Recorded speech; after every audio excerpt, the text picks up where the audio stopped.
So I'm Allison Buchner, as I said, and my daughter Sammy is 12 years old and she has a CACNA1A variation.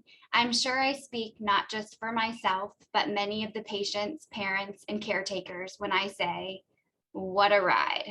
What a ride this has been. I often say that Sammy has taken me on the most intense roller coaster ride of my life, one that I never could have imagined, one that if given the pen to my own life, I probably wouldn't have written in, but one that I couldn't have imagined could be so beautiful. And so much of that is because of community and the people along the way. The roller coaster ride that we've been on with Sammy has been one filled with worry and fear, but also one filled with intense joy, hope, and optimism.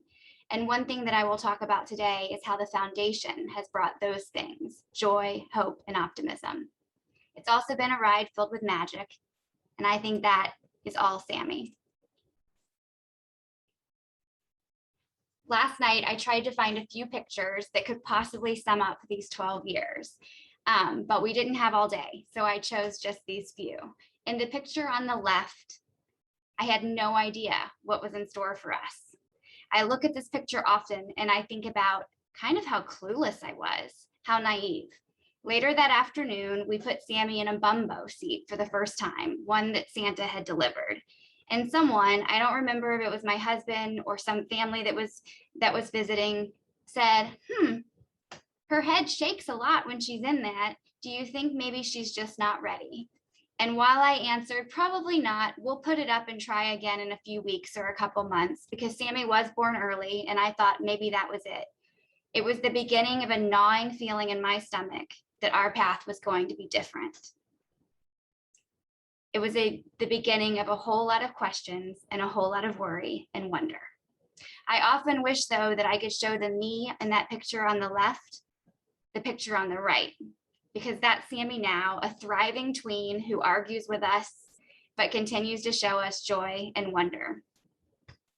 In the years in between, there was blood work, MRIs, spinal tap, EEGs, EKGs, neurologists, geneticists, neuro-ophthalmologists, neurogeneticists, developmental pediatricians, orthopedists, developmental optometrists, physiatrists, thousands of hours of physical therapy, occupational therapy, and speech therapy.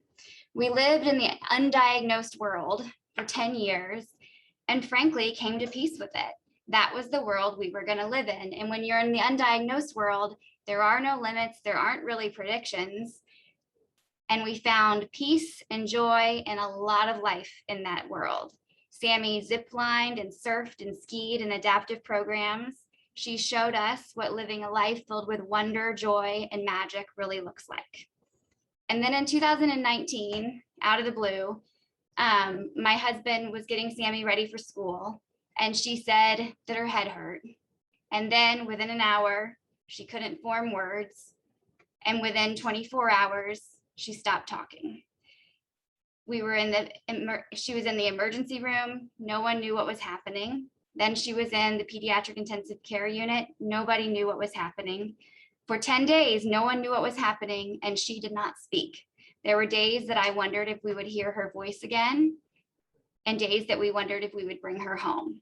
And that is the picture in the middle when she was in the hospital then. And so began again the journey of trying to answer the question of why. More tests, more new specialists, chasing an answer. A month or two later, when her genetics results came back that were from the test that was run while she was in the hospital, the geneticist handed me a piece of paper, seemingly pleased with herself. I remember feeling like she looked like she thought she was delivering good news to me. She was finally giving this mom who had been on this ride for, at the time, 10 years, the answer that she'd searched for in the middle of the night while her kids were sleeping for 10 years. But it didn't feel like good news because we'd found peace in our world of undiagnosed, and now this turned that world upside down. I remember leaving there and thinking, well, now we have the answer. And it was an answer no one thought we would find. Even when the geneticist visited us in the PICU, he said, you know what, I think you'll probably find an answer for her underlying stuff, but I don't think you're going to find an answer to what's going on right now. And the working theory was that she had autoimmune encephalitis. We now know that the answer we found, CACNA1A variation, explained the underlying movement disorder, as well as what happened in August of 2019, which was a CACNA1A related hemiplegic migraine.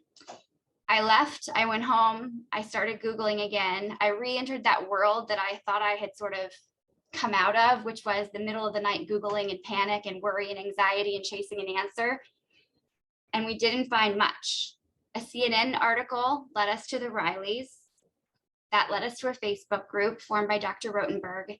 And finally, we found people who, like us, had been given that piece of paper, but for the most part, still felt like they were flapping in the wind a bit. That group led us to other resources that have been immensely wonderful. Our first appointment with Dr. Gomez in Chicago, when for the first time we felt like we had found a specialist that knew what we were looking at and had answers for us. Well-meaning friends and family said, knowledge is power. That's how they kept comforting me as I was trying to come to terms with this new ride we were on. It didn't feel like knowledge was power, because that piece of paper came with a lot more questions than answers. And then came the foundation. And with that, I am delighted to introduce to you today our grant program and to talk about it. When we launched our grant program, we did not know how many applications we would get. We even said we might not get any, but we knew we had to start somewhere. And then we got 8 applications. 8 solid applications that took us hours to review, hours to understand, and hours to narrow down to those we would fund. Our scientific advisory board sat with us on Zoom for hours and walked through them with thoroughness and diligence to select the winners or the grant recipients. And that weekend, after we did that exercise of sitting for hours and going through the grant applications, I told friends that I felt like dancing in the street. I couldn't really explain why it was that I felt like dancing in the street, except that for the first time, it felt like all of those years of searching for an answer were going to matter.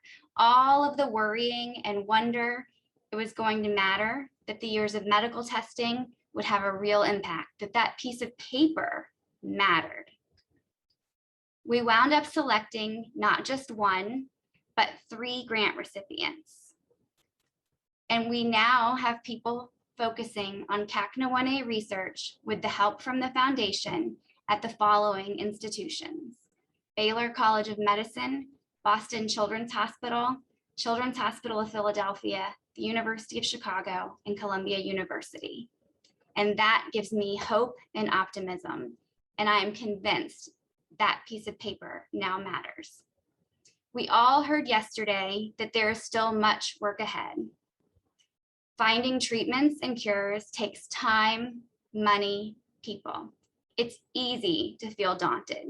And in spite of all of my optimism, there was a little of that for me yesterday too, feeling a little bit daunted. But I think back to that weekend, the weekend that I felt like dancing in the street because we had just selected 3 grant recipients. And I know that what Dr. Nobel said yesterday is true. We are on first base. And together with all of you, researchers, clinicians, families, patients, we will find our way to home base. And with that, I'm going to turn it over to Carolyn Anderson, who will introduce our first grant recipient, and then you will get to hear from one of the researchers on each of our 3 grants today about the research they are doing. Thank you so much.